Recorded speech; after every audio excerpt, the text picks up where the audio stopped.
कहानी विद शोभा में आज मैं मालती जोशी जी की कहानी कोख का दर्प यह प्रस्तुत करने जा रही हूँ। कोख का दर्प। मम्मी, मैरी आई है, मीता ने आकर बताया। आई है तो मैं क्या करूँ? क्या जाकर आरती उतारूँ? मैंने रूखे स्वर में कहने की कोशिश की, पर सच तो यह था कि मैरी के सुबह आगमन की बात से ही मन हल्का हो आया था। 3 दिन से उसकी बाट जोते आंखें पतरा गई थी, हाथ छिल गए सो अलग। मम्मी, आप उसे जरा डांटिए तो, अमित ने कहा और दोनों मुझे ठेल कर आंगन तक ले गए। मैरी इस इत्मीनान से बर्तनों में जुटी हुई थी जैसे अपनी दीर्घ अनुपस्थिति का उसे भान ही ना हो। मैं भी छेड़ना नहीं चाहती थी, पर दोनों दुष्ट जाली के पीछे खड़े प्रतीक्षा कर रहे थे। इस बार चूक गई तो ऐसा मजाक बनाएंगे कि बस। बाई सुनो, मैंने आवाज़ को यथाशक्ति कठोर बनाकर कहा। जवाब में उसने सिर भी नहीं उठाया, उल्टे हाथ रोककर सिसकने लगी। मैं हैरान रह गई। क्या मेरी आवाज़ में सचमुच इतना दमखम है? तुम्हें तो बस रोना अच्छा आ गया है, मैंने हथियार डालते हुए कहा। बहू जी,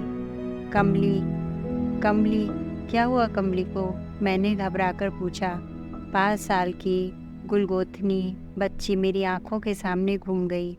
मुझे अमित पर कोफ्त आ गई। वह तो बस सिर पर सवार हो गया कि डांटिए इसे। पहले कुछ पूछताछ करनी चाहिए कि नहीं?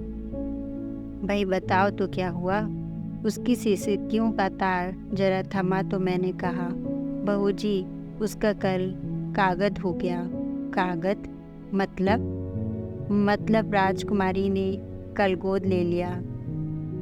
पंचाट बैठी थी, उसी ने कागद बनाया। धत तेरे की, इतनी देर में मैं पता नहीं कितना उल्टा सीधा सोच गई थी। अब राजकुमारी से कमली का रिश्ता कोई नई बात है। मैरी अक्सर ही तो उसके बारे में बताती रहती है। राजकुमारी उसकी पड़ोसिन है और गांव के रिश्ते में बहन लगती है। 2 लड़के हैं हाई स्कूल में पढ़ने वाले। पति चपरासी है, बीवी को कहीं काम नहीं करने देता, दिन भर रानी बनी बैठी रहती है और कमली से मन बहलाया करती है। मैरी की तीनों बेटियों में वही सबसे मस्त मौला है। बड़ी वाली विमली तो दिन भर छोटी बबली को लाते लाते झुक चली है। उसे माँ का हाथ भी बटाना पड़ता है और गालियाँ भी खानी पड़ती है। इतनी सी उम्र में ही बुजुर्ग लगने लगी है। पिता के राज में भी कोई ज़्यादा सुखी नहीं थी, पर पिछले साल उनकी भी हैजे से मृत्यु हो गई। तब से तो विमली के चेहरे पर एक स्थायी अवसाद सा भाव उतर आया है। कमली दिन भर पड़ोस के घर में खेलती रहती है, इसीलिए उसे ना तो घर के दुख से सरोकार है, ना दारिद्र्य से।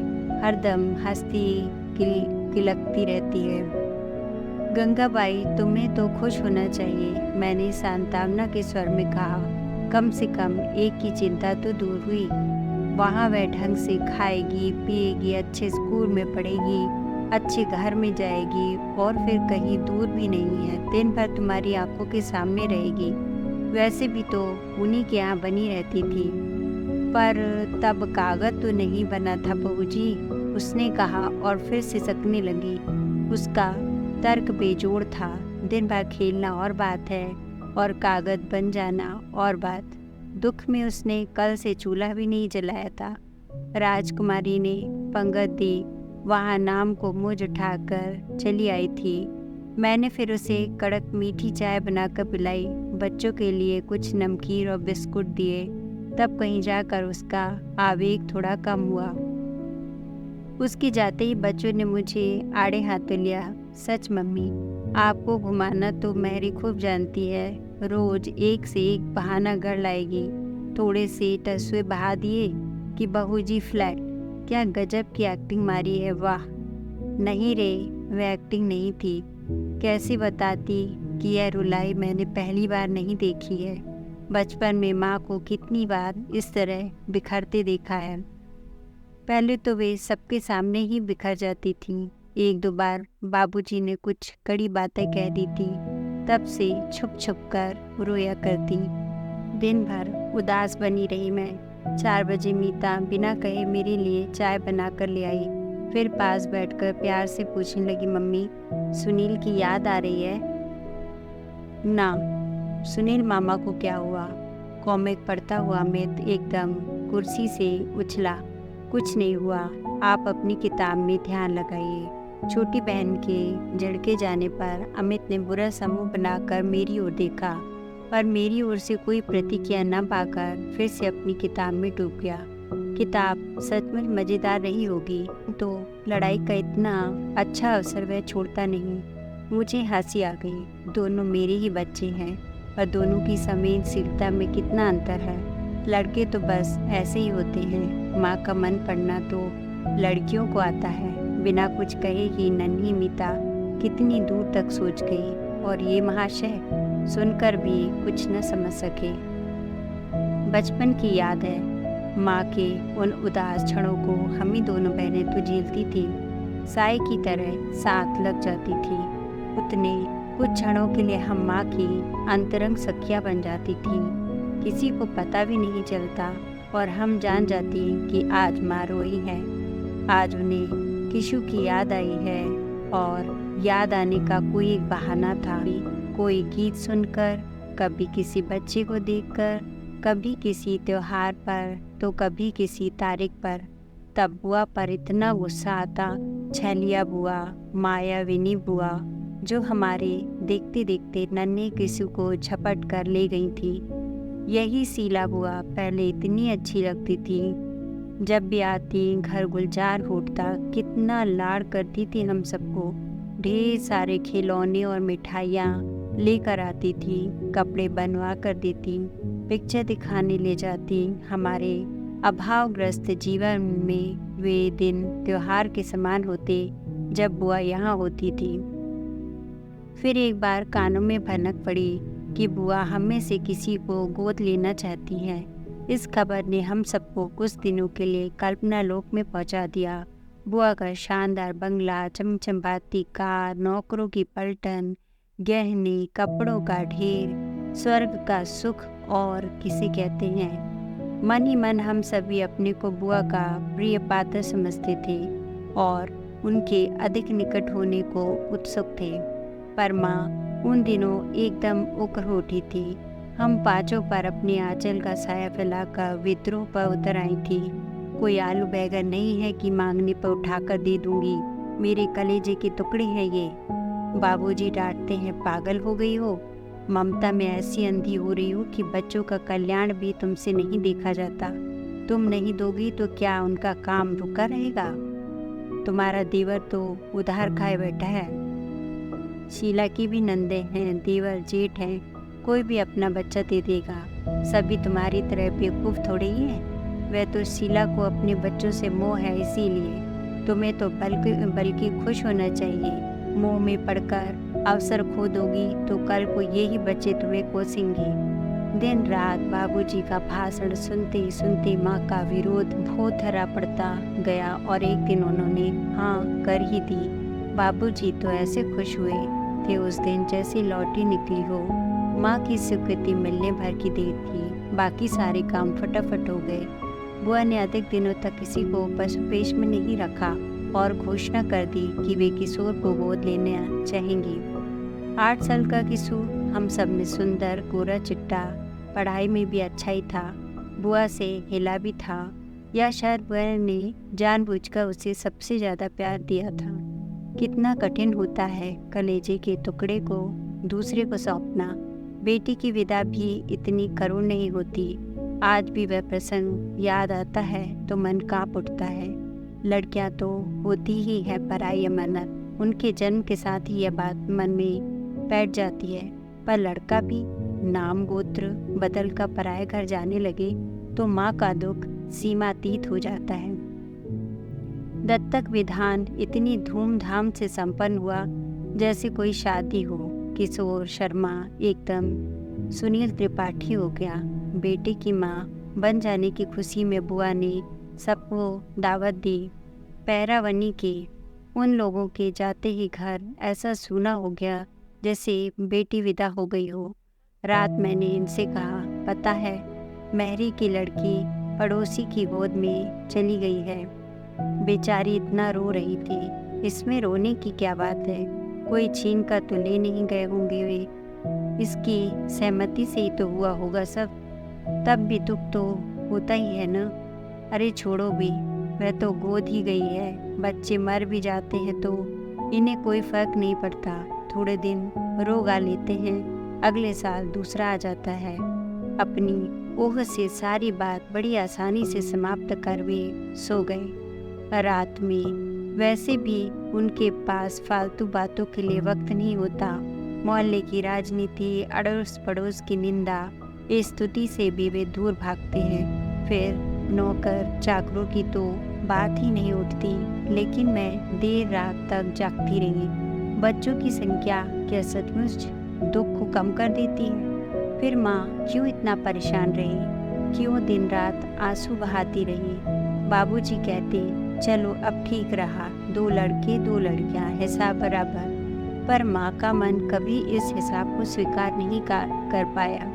जब भी कोई बच्चों के लिए पूछता, उनके मुंह से 5 ही निकलता है। बाबूजी सामने होते तो आंखें तरे देते। माँ कहती, 9 महीने पेट में रखा है, 7 साल तक पाला पोसा है, उसे कैसे नकार दूँ? बाबूजी का बस चलता तो मुझे भी दे डालते। उन्होंने एक बार कहा भी था, शीलू, इसे भी ले जाओ, किशु के जैसी ही गोरी चिट्ठी है, तेरे यहाँ रहेगी तो अच्छा घर वर पा जाएगी। बुआ ने तब मुँह बिचका दिया था। देर तक बुदबुदाती रही थी। कोई मैंने हॉस्टल खोल रखा है? बहुत अपमानित महसूस किया था मैंने तब। माँ से बहुत लड़ी थी बाद में। क्यों? कहीं बाबूजी ने ऐसी बात क्यों सह गए? बुआ की झुड़कियाँ मांग लेते अपने लाडले को। हमने थोड़े ही भेजा था, 10 बार झोली फैला कर आई थी तब दिया था। पर बुआ का रौब भी कुछ ऐसा था कि बड़े भाई होते हुए भी बाबूजी उनकी बात भी जाते। इस रौब का रहस्य तो दीदी की शादी में खुला। बुआ किसी मामी मौसी से कह रही थी, दुनिया में भाई बहन के यहाँ भात लेकर जाता है, हमारे यहाँ तो सब उल्टा रिवाज है। पूरे 5,000 का जेवर बनवा कर लाई हूँ और साड़ियाँ अलग। उन्हें शायद कमरे में मेरी उपस्थिति का भान नहीं था, या शायद वे भूल गई थी कि गरीब घर की लड़कियाँ बड़ी जल्दी समझदार हो जाती हैं, या फिर मुझे सुनाकर ही कहा गया हो। सुनकर मुझे तो जैसे आग लग गई थी। माँ से बाद में कहा था मैंने, तुम्हें मेरे सिर की कसम, जो तुमने मेरी शादी पर बुआ से कुछ भी मांगा। मुझे कुंवारी रहन जाना मंजूर है, पर किसी की भीख लेकर फेरे नहीं पड़ूंगी। दीदी की शादी में किशोर को पूरे 2 साल बाद देखा था। शुरू के दिनों में बुआ हर महीने 15 दिन बाद उसे मिलाने ले आती थी, पर जैसे जैसे समय बीतता गया यह अंतराल बढ़ता गया। किशोर जब तक रहता सहमा सहमा सा रहता। बुआ का चौकस साया हम भाई बहनों पर मंडराता रहता। किशोर के नाश्ते का इंतजाम अलग से होता, उसके नहाने सोने की व्यवस्था हमसे भिन्न होती। उसे सुनील कहकर पुकारना पड़ता और वह नया नाम हमारी ज़बान पर कांटे की तरह चुभता। दीदी की शादी में तो फूफा जी के साथ किशु को भी पड़ोस में राय साहब के यहाँ ठहराया गया था। सारा परिवार जब यहाँ बासी पूरी और अचार का नाश्ता कर रहा होता, उन दोनों के लिए दूध और अंडे की व्यवस्था की जाती। हम लोग दही बड़े और इमरती पर हाथ साफ करते और उसे कॉर्नफ्लेक्स पर सर्व कर लेना पड़ता। तब हमारा कौर भी गले में अटकने लगता। पूरी शादी में वह एक ही दिन हमारे साथ पंगत में बैठा था। तब बुआ की नज़र बचाकर हमने उसकी पंगत मिठाइयों से पूर दी थी। पर जिस तरह डर डर कर वह खा रहा था, उसे देखकर पहली बार लगा था कि वह हमारा नहीं रहा। बड़े भैया की शादी में फूफा जी नहीं आ पाए थे। यह एक तरह से अच्छा ही हुआ। बुआ चाहकर भी किशु को राय साहब के यहाँ नहीं भेज सकी। यह भी अब पहले का सा दब्बू नहीं रहा था। इंजीनियरिंग कॉलेज में पढ़ रहा था। इतना सुदर्शन कि आँख ठहरती नहीं थी। शादी से लौटकर चाचा ने बताया कि बारात में भी वही सबके आकर्षण का केंद्र बना रहा। 2-4 रिश्ते वालों ने भी वहीं बाबूजी को चाचा जी को घेर लिया था। जो भी मिलता बुआ को बधाई देता। बच्चे का पालन पोषण, शिक्षा दीक्षा, आचार व्यवहार सभी की प्रशंसा होती। बुआ फूल कर गुप्पा हो जाती और माँ सुन राख होती जाती। उन्हें लगता जैसे उनके मातृत्व का अपमान हो रहा हो। आखिर एक दिन भर मनाकर कही उठी, लड़का अच्छा निकल गया है तो इसमें उनकी कौन सी बड़ाई है। वह पेट में था तब मैंने 11 एकादशी की है, 2 बार भागवत सुनी है। संस्कार तो वह साथ ही लेकर जन्मा है। पन्ना में थे हम लोग। उस समय मैं सांझ सवेरे जुगल किशोर जी के दर्शनों को जाती थी। तभी ना इतना सुंदर निकला है, तभी तो उसका नाम किशोर रखा था। उन दिनों रोज विष्णु सहस्त्र नाम का जप करती थी, तभी तो लक्ष्मी उसके पैरों में लौट रही है। और हमारे समय शायद आपने सुदामा चरित्र का पाठ किया होगा। बड़े भैया एकदम बोल पड़े। माँ का चेहरा एकदम सफ़ेद पड़ गया।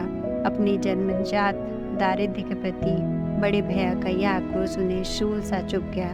बेचारे बड़े भैया ढंग से बीए भी नहीं कर पाए और उन्हें राज्य परिवहन में मुंशीगिरी के लिए मजबूर होना पड़ा। अच्छी शादी के सपने भी धरे रह गए। लड़की उन्हें जरा भी पसंद नहीं थी, पर वह 10,000 नगद ला रही थी, जिनकी कुम्मी की मेरी शादी में सख्त जरूरत।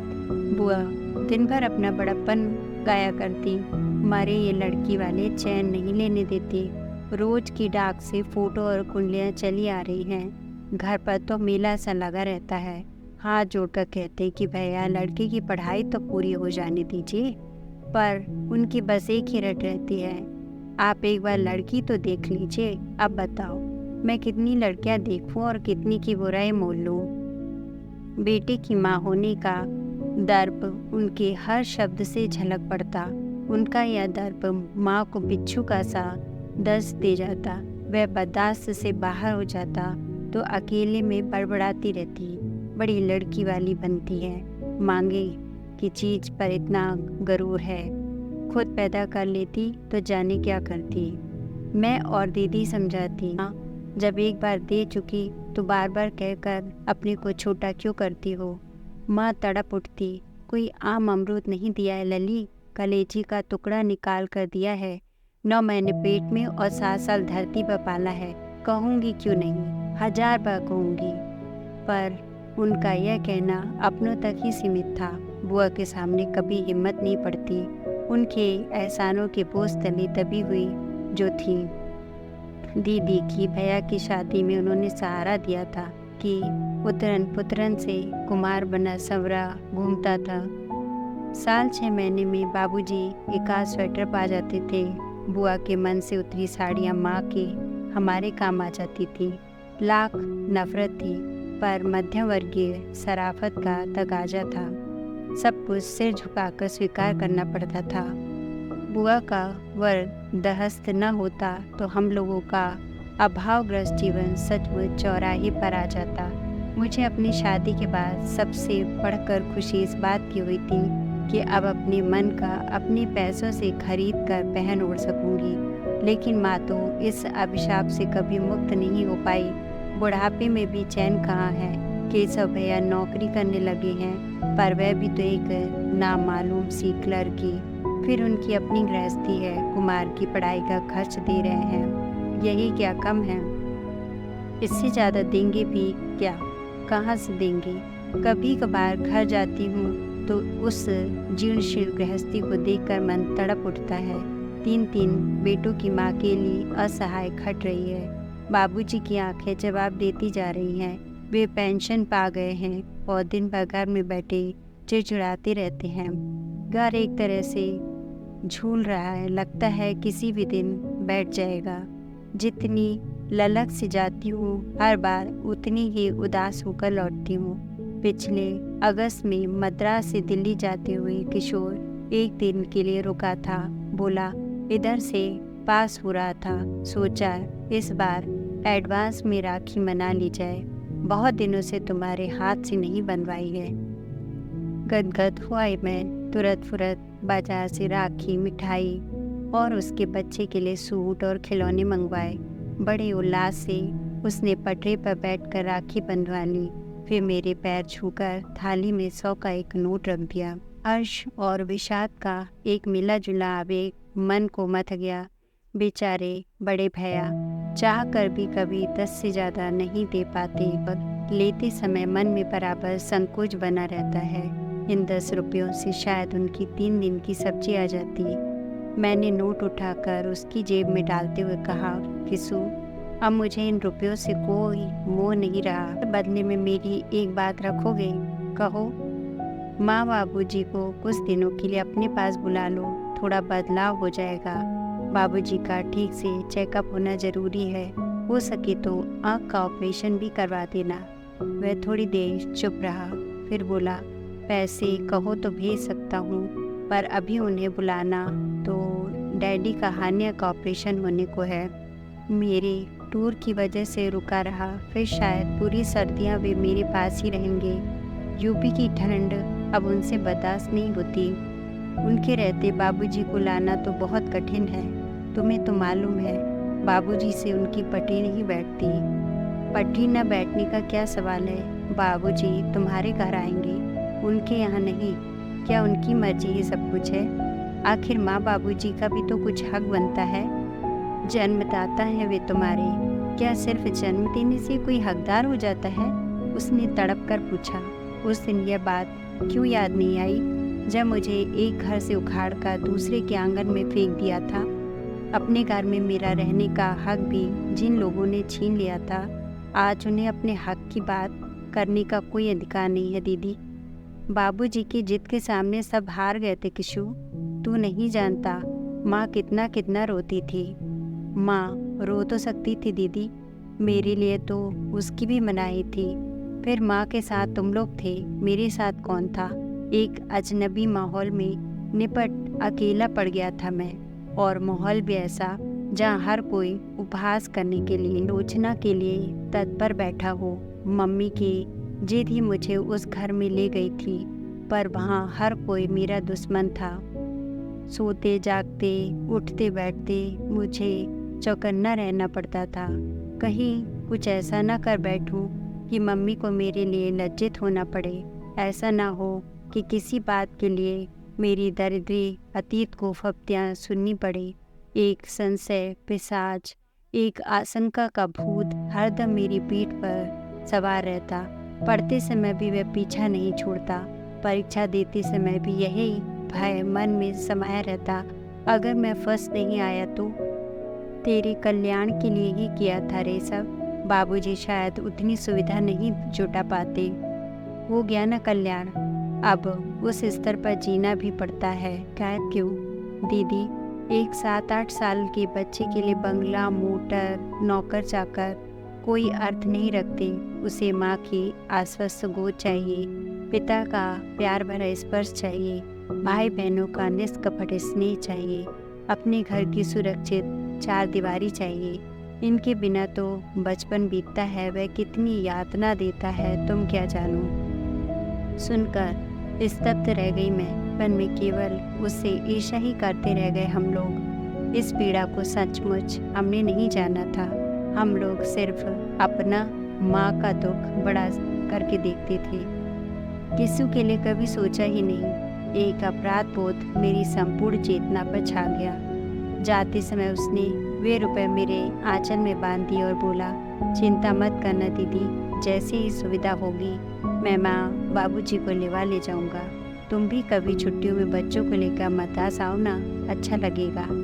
इस बात को भी अब साल भर बीत चला है। माँ बाबूजी अब भी कस्बे के खस्ता हाल मकान में बने हुए हैं। मैं जानती थी किशोर उन्हें नहीं ले जाएगा।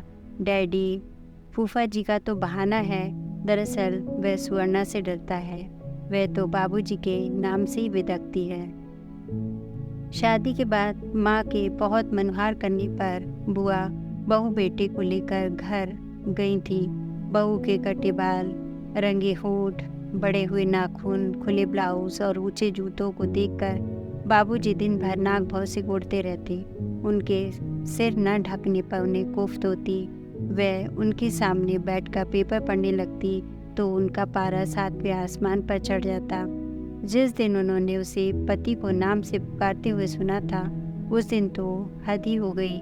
माँ का समझाना बुझाना सब व्यर्थ हो गया था। वह सारा प्रसंग मुझे सुनाते हुए माँ ने कहा था, जिनकी बहू है वे तो कुछ कहते नहीं, ये बेकार में अपना खून जलाते हैं। कौन सा रोज रोज यहाँ आना है, एक ही बार में भरपाई होगी। वह तो मैं हैरान थी, कितनी आसानी से माँ ने सुवर्णा को अपने अधिकार क्षेत्र से बाहर कर दिया। किशु के लिए बार बार बिसुरती माँ अब अपनी कितनी निर्लिप्त हो गई हैं। कोई महीना भर ही बीता होगा। मीता ने कहा, मम्मी जरा खिड़की से देखो तो। देखा तो गोल मटोल कमली को गोद में उठाए गंगा हाँफती हाँफती चली आ रही है। आज ये तुम्हारे साथ कैसे? अब ये घर ही में रहेगी बहू जी। मतलब मैं तो लौटा ले आई मोड़ी को। क्यों? बस अपने घर में रहेगी। जो रूखा सूखा हम खाएंगे ये भी खाएगी। मोटा छोटा जो हम पहनेंगे पहनेगी। भाग वाली होती तो किसी सेठ साहूकार के यहाँ पैदा होती। मेरे यहाँ आई है तो ऐसे ही रहेगी। अरे पर हुआ क्या? 2-4 दिन से देख रही थी बहू जी, उठते से ही रोज मारा स्लेट पकड़ा देता था और धमाधम शुरू। मेरा तो खून जल गया। अरे मारी खानी है तो अपने माँ बाप की खाएगी, इसके लिए थोड़ी ही सौंपी थी मोड़ी। और तुम्हारी पंचायत का क्या होगा? पंचायत का फिर जोड़ लूँगी, एक खाना ही लगेगा। सबके सामने कागज फाड़ दूँगी। देवर जेठ से पूछ लिया, उस समय तो वे भी आगे हुए थे ना। उनसे क्यों पूछूंगी, कोई उनकी जाई है। मैं उसका तमतमाया चेहरा देखती रह गई। रोती बिसुरती गंगा को देखकर उस दिन माँ याद आ गई थी, पर इस गंगा बाई के सामने माँ कहाँ ठहरती हैं। बच्चे हंस रहे थे। आपको फिर घुमा दिया ना गंगा बाई ने।